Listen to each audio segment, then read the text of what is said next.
বাংলাদেশের জাতীয় নিরাপত্তা গোয়েন্দা সংস্থা এনএসআই-এর অভ্যন্তরে 2009 থেকে 2024-এ ভারতীয় গোয়েন্দা সংস্থা রয়ের একটি শক্তিশালী নেটওয়ার্ক তৈরি হয়েছে। গত কয়েক বছরে সংস্থাটিতে ছাত্রলীগ ক্যাডার, আওয়ামী পরিবারের সদস্য এবং ভারত অনুগতদের ব্যাপকভাবে নিয়োগ দেওয়া হয়েছে। এর ফলে যে কোনো সময় রাষ্ট্রের নিরাপত্তা বড় ধরনের হুমকির সম্মুখীন হওয়ার আশঙ্কা রয়েছে। অনুসন্ধানে জানা গেছে, মেজর জেনারেল অবসরপ্রাপ্ত এম মনজুর আহমেদ, লেফটেন্যান্ট জেনারেল অবসরপ্রাপ্ত শামসুল হক এবং মেজর জেনারেল অবসরপ্রাপ্ত টি এম জোবায়ের এনএসআইকে ভারতীয় গোয়েন্দা সংস্থা রয়ের ঘাঁটি হিসেবে তৈরি এবং আওয়ামীকরণে অগ্রণী ভূমিকা পালন করেন। খোঁজ নিয়ে জানা গেছে, 2009 সালে শেখ হাসিনা সরকারে এসে ব্রিগেডিয়ার জেনারেল অবসরপ্রাপ্ত এম মনজুর আহমেদকে বিশেষ বিবেচনায় সব সুযোগ সুবিধা দিয়ে মেজর জেনারেল পদে ভূতাপেক্ষ পদোন্নতি দেন। মনজুর ছিলেন শেখ হাসিনার নিরাপত্তা বিষয়ক উপদেষ্টা মেজর জেনারেল অবসরপ্রাপ্ত তারিক সিদ্দিকের কোর্সমেট এবং ঘনিষ্ঠ বন্ধু। তিনি রয়েরও বিশ্বস্ত বলে জানা গেছে। এ কারণে রয়ের পরামর্শে তাকে এনএসআই পুনর্গঠনের নামে সংস্থার মহাপরিচালক করা হয়েছে। এ পদে তিনি 5 বছর ছিলেন। এ সময় এনএসআইকে তিনি বিরোধী মত দমনের কাজে ব্যবহারের পাশাপাশি রয়ের সঙ্গে সংশ্লিষ্ট হওয়ার সুযোগ করে দেন। মনজুর ও পরবর্তী ডিজিরাও এনএসআইকে এতটাই ঘনিষ্ঠ ও আওয়ামীকরণ করেছেন যে বলা হচ্ছে, আওয়ামী লীগ ফেরত এলে হাসিনার নামে প্রথম মিছিল বের হবে এনএসআই হেডকোয়ার্টার থেকে। এনএসআইয়ে জনবল নিয়োগের ক্ষেত্রে যে জালিয়াতি হয়েছে এটির সঙ্গে যুক্ত ছিলেন প্রশাসন বিভাগের পরিচালক কর্নেল জাকির হোসেন, অতিরিক্ত পরিচালক আফজালুন নাহার এবং যুগ্ম পরিচালক নাসির মাহমুদ গাজী। এই নিয়োগ কমিটি নিয়ে বড় ধরনের প্রশ্নের সৃষ্টি হয়েছে। নির্ভরযোগ্য সূত্রে আরও জানা গেছে, 1996 সালে হাসিনার নেতৃত্বে আওয়ামী লীগ প্রথম দফায় ক্ষমতায় আসার পর থেকেই ভারতীয় গোয়েন্দা সংস্থা রয়ের অনুপ্রবেশ শুরু হয়েছে। দ্বিতীয়বার 2009 সালে ক্ষমতায় ফেরার পর গত 15 বছরে মোটা দাগে এনএসআই প্রায় পুরোপুরি রয়ের নিয়ন্ত্রণে চলে যায়। রয়ের এনএসআই দখলের প্রত্যক্ষ কার্যক্রম শুরু হয়েছে 1996 থেকে 2001 সালে হাসিনার প্রথম মেয়াদের শাসনামলের শেষের দিকে। এ সময় ছাত্রলীগের ডিভি হারুনের সমসাময়িক একটি গ্রুপকে সম্পূর্ণ রাজনৈতিক বিবেচনায় এনএসআইয়ের সহকারী পরিচালক পদে নিয়োগ দেওয়া হয়েছে।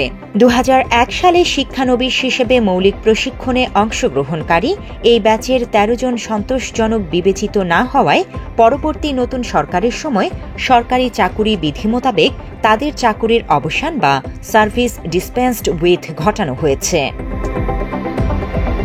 পরে এই 13 জন সরকারের আদেশ চ্যালেঞ্জ করে হাইকোর্টে রিট, আপিল বিভাগ এবং প্রধান বিচারপতি বরাবর রিভিউ পিটিশনও খারিজ হয়েছে।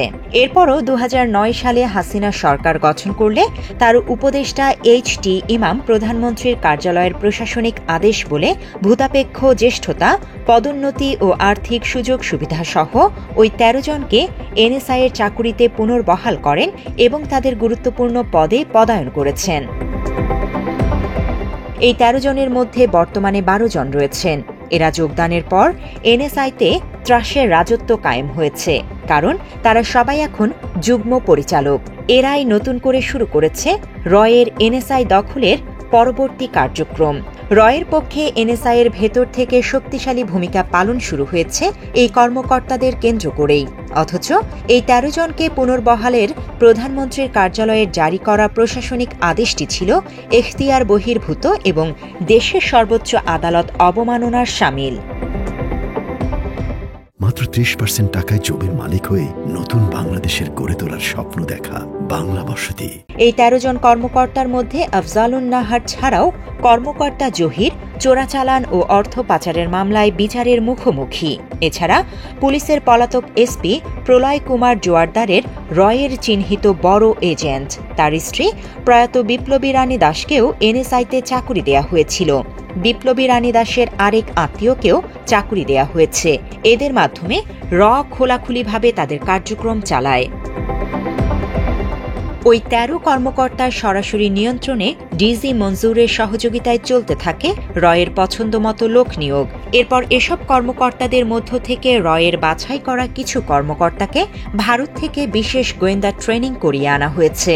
এ প্রক্রিয়ায় বিপুল সংখ্যক এনএসআই কর্মকর্তাকে কয়েক দফায় ভারতে প্রশিক্ষণ করিয়ে এনে এনএসআইয়ের গুরুত্বপূর্ণ পদে পদায়ন নিশ্চিত করেছে। এনএসআইয়ের মাধ্যমে তাদের নেটওয়ার্ক শক্তিশালী করতে সাবেক মহাপরিচালক মঞ্জুরের ঘনিষ্ঠ বান্ধবী বিটিভির সংবাদ পাঠিকা শিরিন শিলা ও ডিজির যৌথ মালিকানায় একটি ইন্টারনেট সার্ভিস প্রোভাইডার কোম্পানি প্রতিষ্ঠা করেছেন। টিএনটি বোর্ড থেকে নিয়েছেন IGW লাইসেন্স। এই প্রতিষ্ঠানের কার্যক্রমের আড়ালে রকে সুবিধা দেয়া হয় এবং অবৈধ কার্যকলাপ আড়ালের লক্ষ্যে গুলশান টেলিফোন এক্সচেঞ্জের সুইচিং ও মিটারিং সিস্টেম বাইপাস করা হয়েছে। বিষয়টি জানাজানি হলে দায়সারা একটি তদন্ত কমিটি গঠন করা হয়, যার কার্যক্রম এখন পর্যন্ত অজানাই রয়ে গেছে। সামগ্রিক বিষয়টির গোপনীয়তার স্বার্থে এনএসআইয়ের সিনিয়র পদে সশস্ত্র বাহিনী থেকে রয়ের পছন্দ এবং তারিক সিদ্দিকের ঘনিষ্ঠ কর্মকর্তাদের প্রেষণে কিংবা সরকারি চুক্তিতে এবং বিধি বহির্ভূত বা সম্পূর্ণ অবৈধ প্রক্রিয়ায় নিয়োগ দেয়া হয়েছে। এই দুইয়ের সমন্বয়ে এনএসআই চলে যায় রয়ের পুরোপুরি দখলে। বিষয়টি কার্যকর করার জন্য মহাপরিচালক মঞ্জুরকে প্রথমে ২ বছরের চুক্তিতে এবং পরে তার চুক্তি পুনরায় একসাথে ৩ বছরের জন্য নবায়ন করা হয়েছে। অর্থাৎ তাকে এক নাগাড়ে ৫ বছর চুক্তিতে মহাপরিচালক রাখা হয়, যা এনএসআইয়ের ইতিহাসে নেই। এটা রয়ের এনএসআই দখল ও তাদের অবস্থান সুসংহত করার নীল নকশার অংশ বলে জানা গেছে। এনএসআইয়ের ভেতরে নিয়ন্ত্রিত আরও একটি গোপন এনএসআই সৃষ্টি করা হয়েছে, কারণ রয়ের অনুগত জনবল বর্তমানে এনএসআইয়ের অতিরিক্ত পরিচালক পদ থেকে শুরু করে সব পদ ও গুরুত্বপূর্ণ অন্যান্য পদে দাপটের সঙ্গে পদায়িত। তাদের প্রোটেকশন দিতে নিয়োজিত আছে সশস্ত্র বাহিনী থেকে প্রেষণে সরকারি ও বেসরকারি চুক্তি এবং অবৈধ পন্থায় তথাকথিত নিয়োজিত কর্মকর্তা কর্মচারীরা। তাদের বেতন ভাতাদি, গাড়ি, ড্রাইভার নিয়োগ ও সিকিউরিটি গার্ডও দেয়া হচ্ছে সোর্স মানি থেকে। এর নাম দেয়া হয়েছে এনএসআই সিকিউরিটি গার্ড, সংক্ষেপে ভারতের সাথে মিল রেখে বলা হয় এনএসজি। এছাড়া ২০১২ সালে নিয়োগপ্রাপ্তদের ব্যাপারে সবসময় তৎপর ছিল এবং এখনও রয়েছে। ২০১২ সালের ব্যাচটি নেয়ার পর এনএসআইতে ২০১৪, ১৬, ১৭, ২২ ও ২৩ মোট ৫টি ব্যাচ যোগদান করেছে।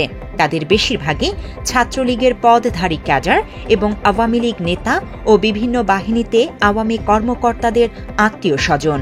এর মধ্যে রয়ের চিহ্নিত এজেন্ট হিসেবে পরিচিত ২ জন যুগ্ম পরিচালক পরবর্তী সময়ে তাদের ভাই ভাতিজা সহ মোট ১৪২ জন আত্মীয় স্বজনকে এনএসআইতে চাকুরির ব্যবস্থা করিয়েছেন। Desk report, Bangla addition.